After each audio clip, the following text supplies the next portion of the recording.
Good afternoon and welcome back to the channel. I hope you're all well and I hope you're all enjoying this lovely weather. So as the thumbnail suggests, I've had the Bolt now for 6 years. So generally what I'm going to do is go through what I still love about it, what I dislike about it, what I've done to it, and whether if I had my time again I'd still buy the Bolt or would I have bought the Harley which I was looking at. So without further ado, let's get down to it.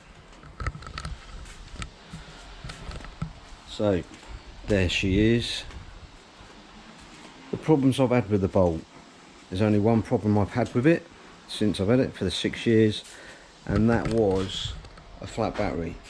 Now that was down to me because I'd done some filming one day, was doing some bits and pieces with the bike, left the ignition on and then buggered off and forgot to turn it off. So of course lights were on and it drained the battery, recharged the battery up, and since then I've had no more problems with the battery. So that is still the original battery on there for 6 years, which is pretty good because most people generally say that the battery for a vehicle, whether it be a bike or be a car, are really only guaranteed for about 3 years. So yeah, that's testament that the battery on here is pretty good, because I wouldn't say it was completely dead, but it was pretty drained, and then I charged it up. Admittedly, during the season when I'm not riding the bike, I do put her on a triple charger, and I'll show you that in a minute of what I've got. So I use the same one for the car, for the bike, and also for our camper van. Now, what things did I actually do to the bike? So initially when I bought it, if you've seen some of the videos, I had a Akrapovic slip exhaust on the back, but it still had the original pipes on the front. Now to be fair, that exhaust wasn't that bad. It was a deep thuddy sort of like noise, not loud, quite soft, but it was still better than what the original can is that's on there when you buy the bike from brand new, if it's not been messed around with at all. And to be fair, I would have probably kept it, but the downpipes on the original just kept rusting up, and no matter how much time I cleaned them, covered them in paint, tidied them up, tried to make them look nice, they always rusted back. Whichever going to, the paint was going to burn off. The ACF 50 you put on it is going to burn off. So option was to buy this exhaust pipe, which is the Vance & Hines, which was the full system. So actually did away with the problem that I had with the front pipes, but then gave me the back pipes as well. Now I'm not too sure if it's true, but I have read somewhere that you can no longer actually get the Vance & Hines for the Bolt. I'm not saying that's a fact, but I did read that somewhere, which is a shame. But I've seen quite a few, and a lot of the guys who are with the Bolt Riders UK group have, there's all of them got different exhaust pipes. There's only a few that have still got the original can on there, but there's quite a few of them that have actually gone for the Vance & Hines. The other change was the air intake, which obviously I've done at the same time as I've done this, because that all fitted in together to replace the whole lot. The original box that's on there is basically a box. It sits out quite a way, sits back quite a way, and one of the only things that was good of it for it is really if you sat at a cafe and you bought yourself a cup of coffee, you could sit it on there quite easily. But yeah, that went as well. The bags, so I put the bags on, and I've done a video of the bags as well, and at the time when I put the bags on, I actually said that they were going to be a temporary measure. That was 3 years ago, so they were cheap. They weren't put on exactly as they should have been, because I said they were only going to be a temporary measure, but they've ended up staying on there for 3 years, and they've done themselves well, since they were really cheap. They've been a godsend because going backwards and forwards to work, I've been able to put all my work gear in there and change of clothing, and then when we've gone away on ride outs and gone camping, I've been able to put all my kit in there, and then when we actually go out on the actual ride, That's where I put all my camera kit and that in there. So yeah, they've been a really good value buy really. I will at some point look to replace them. There's some guys in the Bolt Riders group that have actually got bags that are a lot better than these and properly fitted, so at some point I'm going to copy what they've got and change them. Initially I wasn't too sure whether I actually liked the bags on there, but as time's gone on they've actually grown on me. The bike still does look good if you take the bags off, but yeah, it's not a problem with the bags on there. The other thing that I did is I fitted the sissy bar on the back. Now that was really fitted on there so that the wife could come out on the bike with me, but again, any of you that have watched my channel, you'll know that my wife doesn't really like coming out on the bike, so that really could have come off, but it's been handy because whenever we go away camping with the Bolt Riders and that, it's good to be able to put all my gear on the back here and strap it onto there. So you know, that's going to stay on there. Do I like the look of it? Not necessarily, but it serves a good purpose, so that'll stay on there.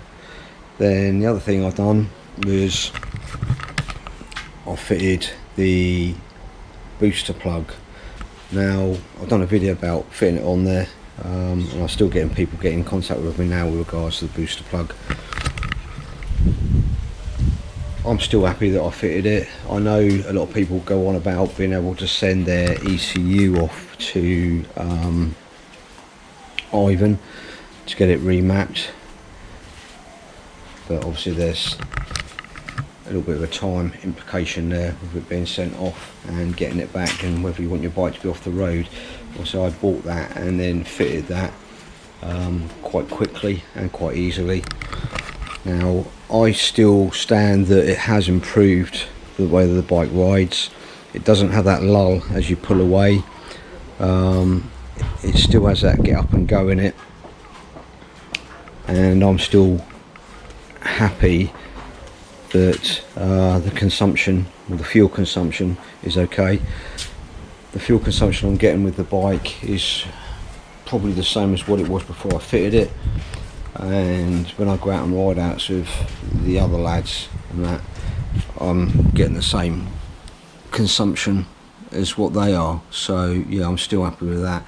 And with regards to consumption for the bike, with this tank, and I know the newer ones have a slightly different tank than the older bikes.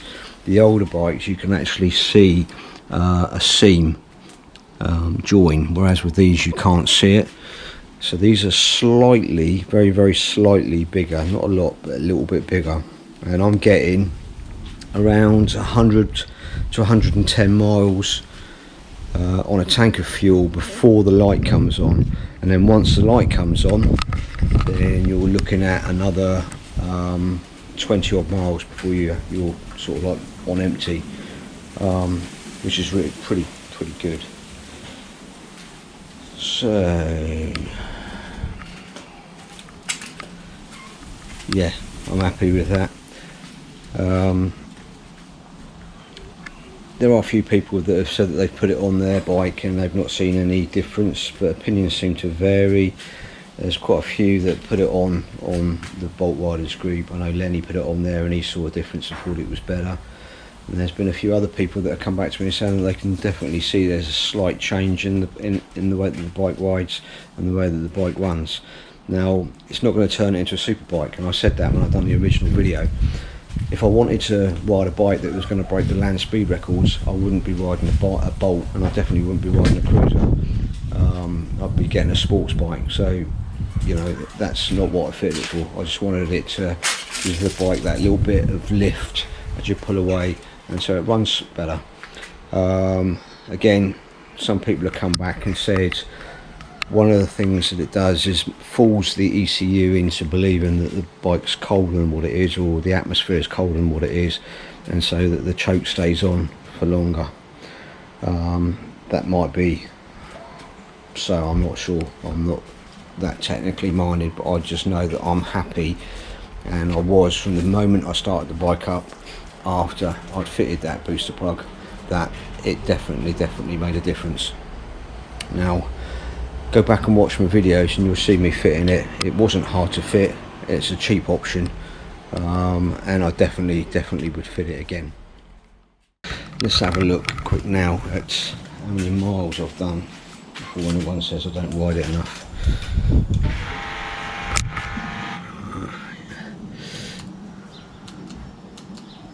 Okay, so as you can see, hopefully on there, I've done 14,407 miles. So that's over the 6 years. She's not had an easy life. I don't tend to race around like a lunatic, but I also don't poodle around on her. She doesn't get used just for weekend use either. I do take her to work, especially this week. I've ridden into work every night. She's been washed twice this week because she's got dirty in the docks and covered in dust and dirt. Especially I had one night when it poured down with rain and it got soaking wet, and I got wet as well. So yeah, she's still running really well. As I've said, I've had no issues with her, and that's when I've done 14,000 miles. Been up to the Peak District, been up to the Lake District, we've been over to Ireland, been over to Wales. So yeah, she's had some mileage and she's had some use. Tyre wise, when I first bought her, she was on Bridgestone tyres, which again I never had any problem with. They were reasonably good tyres, but when it come around to time for changing, a lot of other people were using these, and this is the Cobra Chromes, so I've had these fitted, which again were about the same price as what the others were that were on the market, and I'm quite happy with those. It's not been a problem. The other thing that I've done recently, and that is I've had to change the back end. Now, when the original bike, you've got a plastic mudguard that fits up in there that comes out to about there, and then you've got the number plate light that sits there across your number plate, which comes out down about here. Unfortunately, someone at work backed into my bike, shattered the number plate, broke the number plate light, but also pushed the plastic bumper so that it was pushed back and bent and had a stress fracture in it. Hasn't damaged the frame of the bike at all, or any of the metal work or the metal mudguard, just the plastic bits and pieces. So to get a part from Japan, I think it was around £250, plus then obviously we'd have to pay for it to be shipped, and then waiting for it to be shipped, especially as there's a hold up on a lot of stuff because of what's going on in the Middle East at the moment. So again, went on the Bolt Riders group site, showed the guys what had happened and told them, and quite a few of them come back and said that they've bought this off of eBay and fitted it reasonably easily. So that's what I did. Bought it. I think it cost about £60 to buy. Took all the other one off. This one bolts up inside, so there's a metal frame that goes up in there which sys connects to, because what I needed was the number plate light. But this does actually work as an indicator as well, but I've not linked it up to that, but I will quickly just show you. Stick that back on again. So yeah, it lights up, so you've got your back light, and that's your brake light as well, and that just stays on as light, it doesn't light up as a brake light. But these are your indicators. But as I said, I've not, at the moment, I've not wired them up, but at some point I might do, because with the bags that I'm looking to fit, they might need to come back, and so might lose these indicators, and so I'll wire those ones in. Yeah, it's a bit plasticky, a lot cheaper than what the original part would have been, and I managed to get hold of it and get it quick and get it fitted, so my bike was back on the road for the better weather. And in time it has grown on me. I wasn't quite sure about it to start off with, but it has gradually grown on me.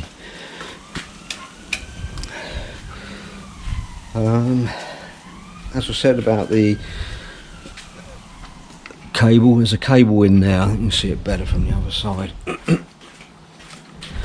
But yeah, that one there, that's the cable. It's linked up to my battery, and basically all I do is pull that out. I can plug my charger into there, and then it's on triple charge. And I've got a connection like that on my car and on my camper van, so it saves me having to get to the battery. I just pull the lead out and I connect it up.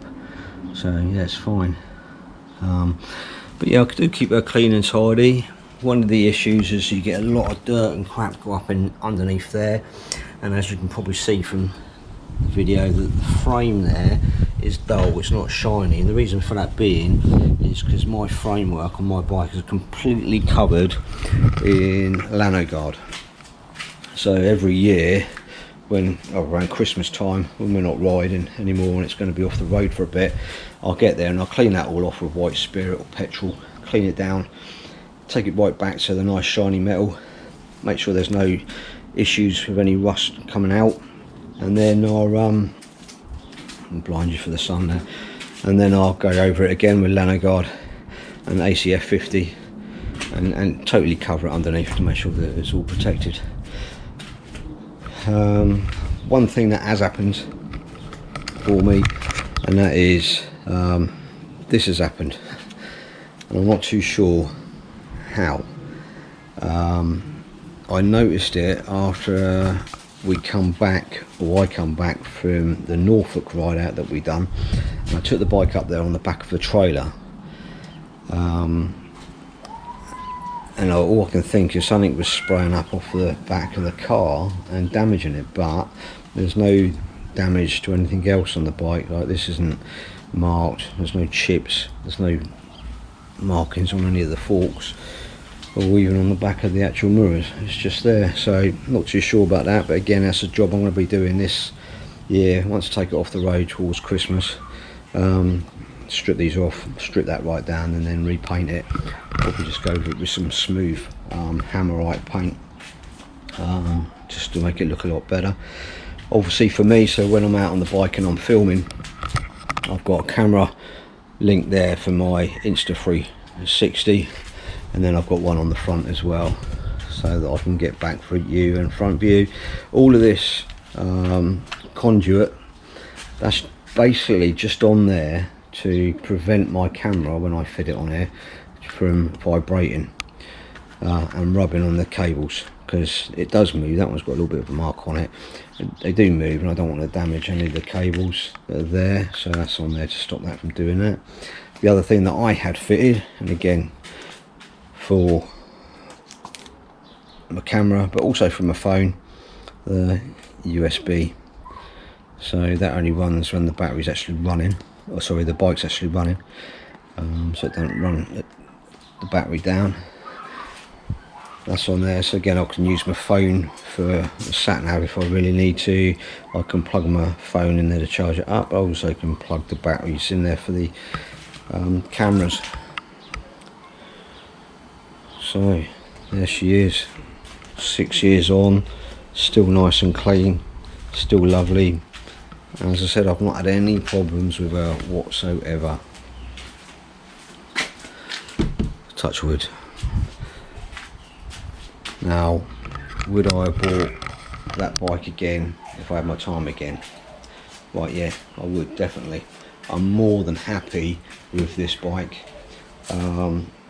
and I'm happy that I bought this rather than I went for the Harley Davidson. So at the time, I was looking to either buy one of these, a Harley Davidson Sportster, or the other one I was looking at was the Kawasaki Vulcan.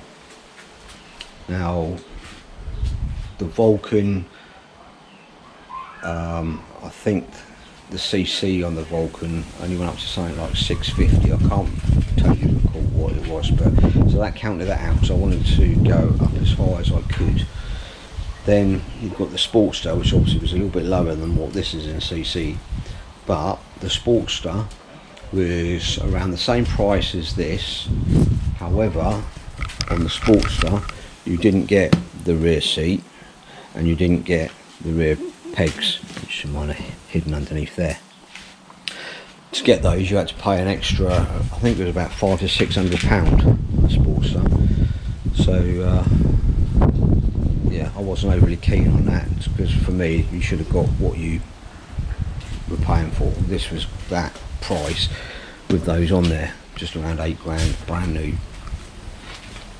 So yeah, that's why I went for this, and I'm more than glad that I did. And the only other thing looking at it is my grips are getting a little bit worn as well from my hands, but that's something else that I can get changed off, because there's bits for these bikes and you can do so much with them. It's well, you buy one and you can change it to how you want it. There's lots of guys on the Bolt Riders group change the handlebars, some of them got 8 bars, lots of them have changed the exhaust systems to different systems, the air intake they've changed to different things. Some of them have changed like where the mudguards sit. Loads of them have changed the seats, and I've got to be honest, that's the original seat and I've not had a problem with that. As I said, rode up to the furthest I've ridden up is the Lake District, and then also we rode over to Ireland as well, and I've not had a problem with that seat.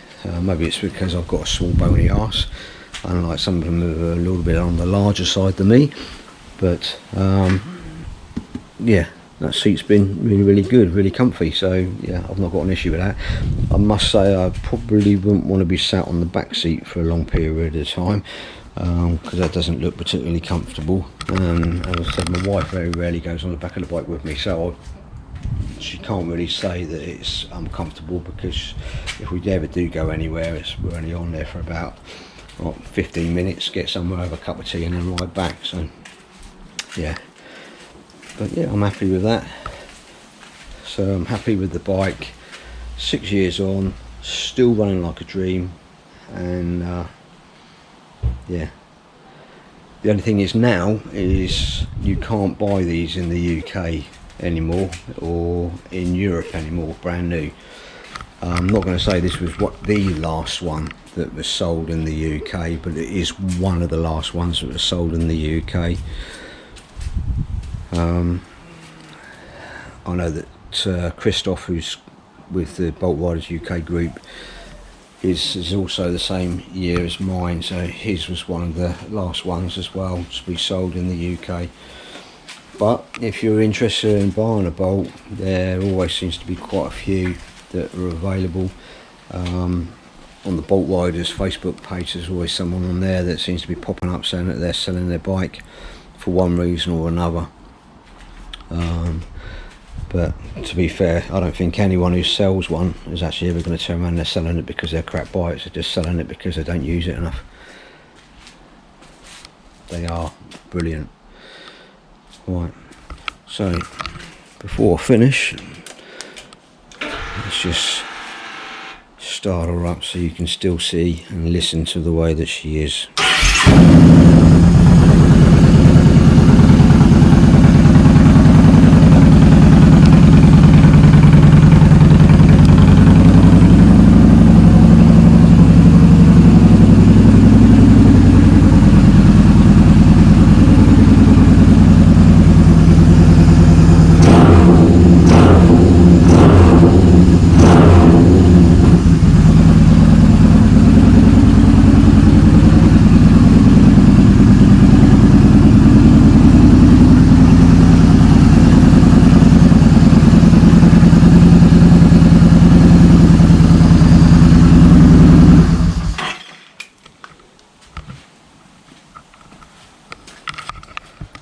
Right, well, I'm going to love you and leave you there. Thanks for coming along and just listening to me rabbiting on about my bike. But I've got to say, 6 years. How often can you say that you've bought something that's 6 years old and you've not had any problems with it? Yeah, brilliant bike. If you like them, buy one. Right, take care, enjoy the nice weather, and all of you that are bike riders and got your own bikes, ride safe. Take care now.